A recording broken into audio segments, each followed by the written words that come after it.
The morning light crept gently across the cracked window pane, painting the room in muted gold.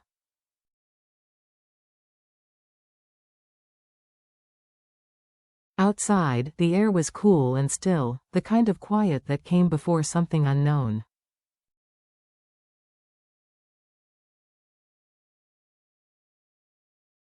Inside, John sat by the edge of his small wooden table, the faint scent of ash and damp earth lingering in the corners.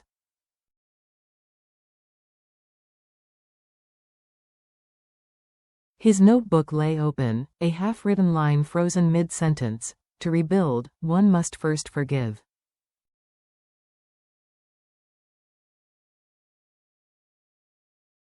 He ran his hand over the page, fingers brushing against the rough paper. Forgiveness, such a simple word, yet one that had taken him years to understand.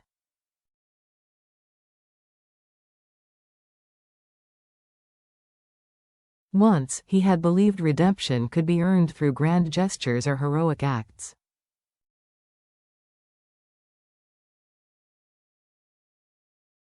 Now, he knew it began with something smaller, the courage to face what you had broken.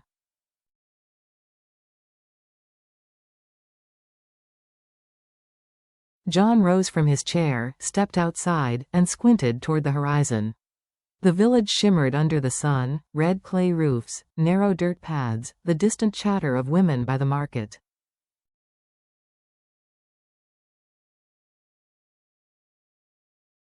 Somewhere beyond that stretch of road lived the two people whose kindness had rewritten his life, Diep and her little daughter, Nhi.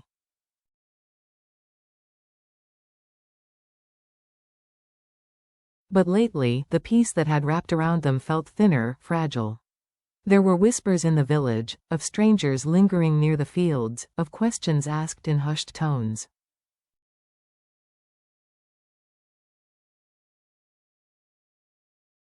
And John, who had once walked among men who lived in the shadows, recognized the signs too well.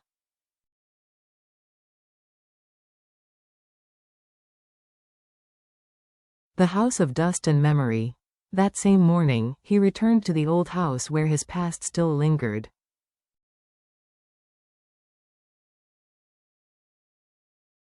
Its walls bore the marks of neglect, cracks like veins, cobwebs that swayed in the soft draft.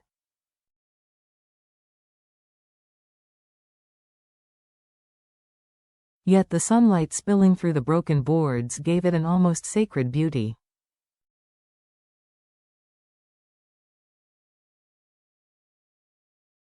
He began to clean, slowly, methodically, as if scrubbing away the ghosts that clung to his conscience.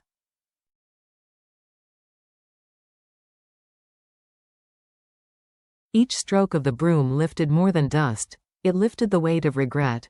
When he finished, he sat on the doorstep with a chipped porcelain cup of tea, watching the rising steam curl into the air like the spirit of a forgotten life.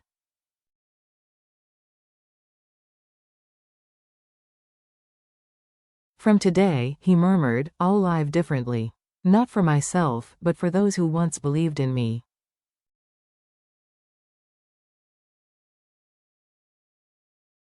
The promise lingered in the air, carried away by the wind. The quiet days of change.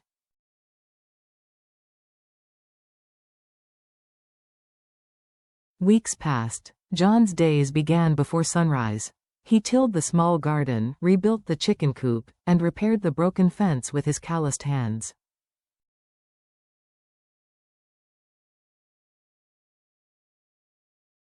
Every evening, he wrote in his notebook, Day 5, the roof no longer leaks. Day 10, the seedlings have sprouted.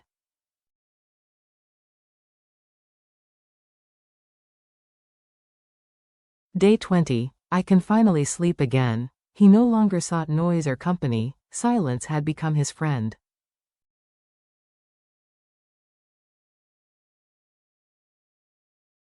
Sometimes, when dusk fell, he would walk to the edge of the hill, where he could see the faint light glowing from James and Diep's home.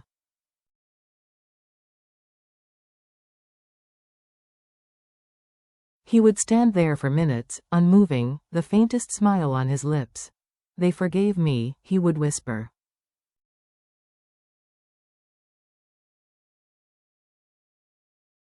Now it's my turn to prove I deserve it. The stranger in the shadows. One golden afternoon, the calm shattered.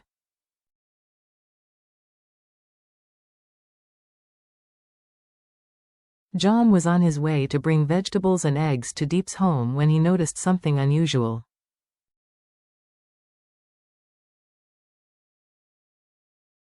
Across the dusty road stood a man beneath an old tree, his hat pulled low, his gaze fixed on Diep and Little Nhi walking hand in hand.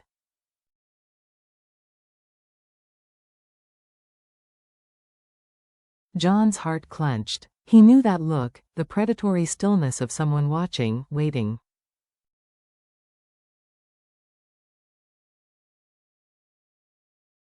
He set the basket down and walked toward the stranger. "What are you doing here?" His voice was low, calm, but it carried an authority that could cut through lies.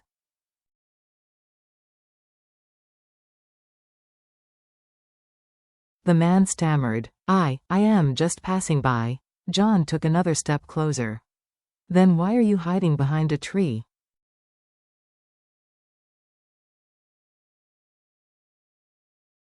The stranger didn't answer. His fingers twitched, eyes darting sideways. John's expression hardened.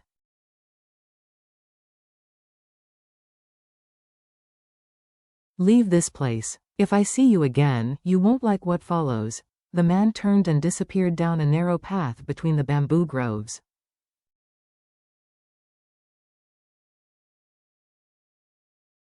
The silence that followed was heavier than before. John exhaled. He didn't tell Diep.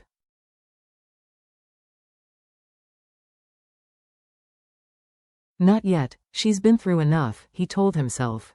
I'll handle it. A trail in the mud.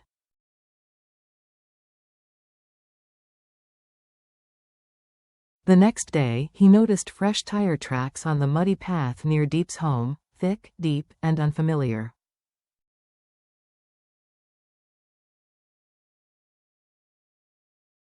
He crouched, tracing them with his finger. There were footprints too, large ones, pressed into the wet soil.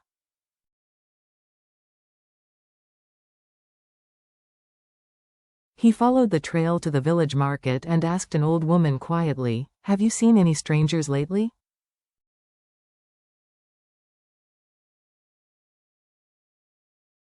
She looked up from her stall. "Yes, yesterday. A man was asking where Miss Diep lived."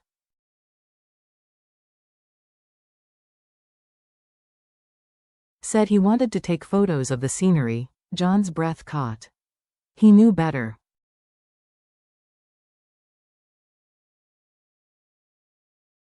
He photographed the tracks, jotted down notes in his phone. Possible surveillance.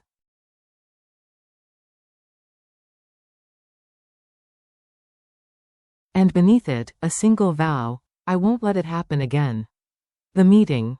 A few mornings later, the roar of a motorbike echoed across the quiet path.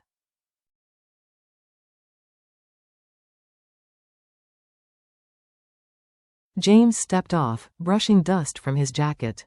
The old house looked transformed, clean, alive, almost breathing again.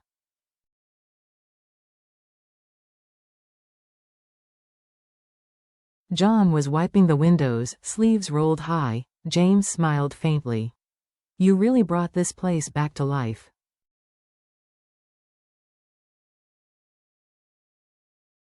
John glanced up. I had to. I ruined it once. Maybe rebuilding it's the only way I can learn how to live again.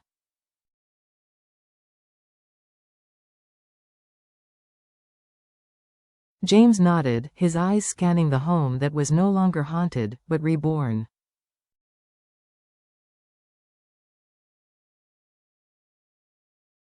You've done well, he said. Then, after a pause, but I heard something happened.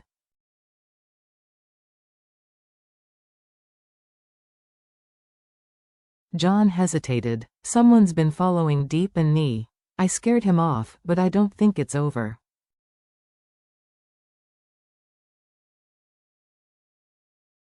The words hung heavy in the air. James's expression darkened. Then we'll protect them.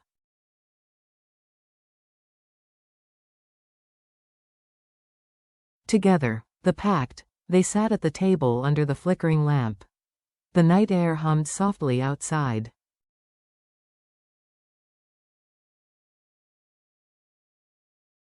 On the table lay a blank sheet of paper. James picked up a pen. "We'll set up watch schedules," he said quietly.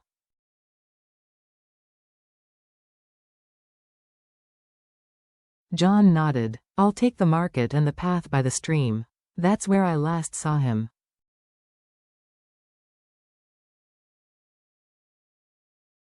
"I'll check all the cameras near the farm," James replied. "And I'll talk to the local officers discreetly."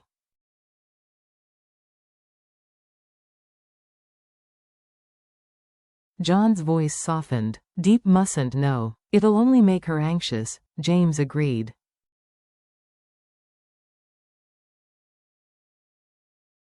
Then they clasped hands across the table, two men once divided by guilt and pain, now united by the same resolve.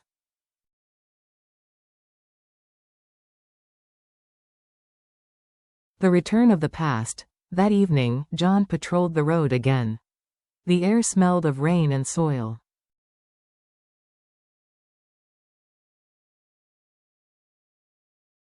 The bamboo leaves rustled like whispers.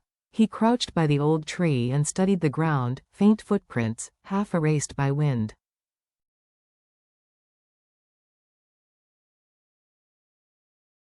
Then he saw it. Pressed into the mud was a shoe print marked with an emblem, a curved blade, etched faintly into the sole.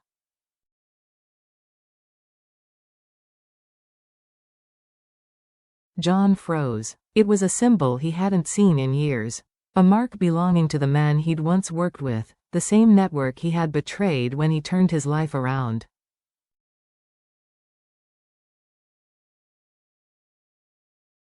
His heart raced. "No," he whispered. "It can't be them," but deep down, he knew. The shadows he'd tried to escape had found him again.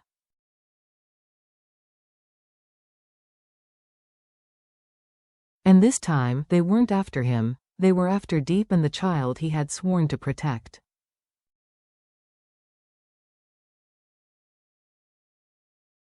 He straightened slowly, the light fading around him. The air was cold now, heavy with memory.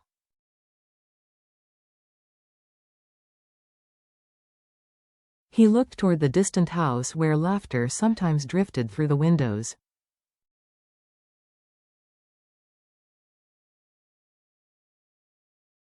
"Not again," he murmured. "Not them." A man's redemption. As the moon climbed over the hills, John walked home with slow, deliberate steps.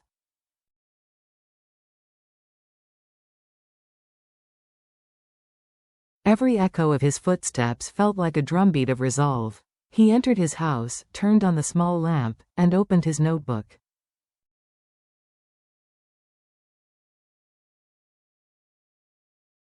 On the next empty line, he wrote in steady script, "Day 61, the past has returned."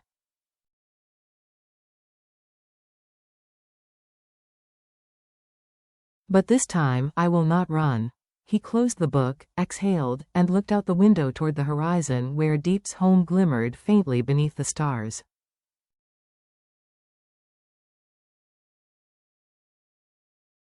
He whispered to himself, not with fear, but with clarity, "Everyone stumbles. But only those who dare to face the darkness can truly rise again."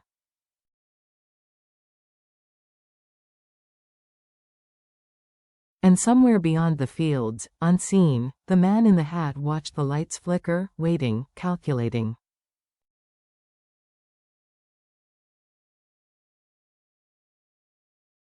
The storm was coming.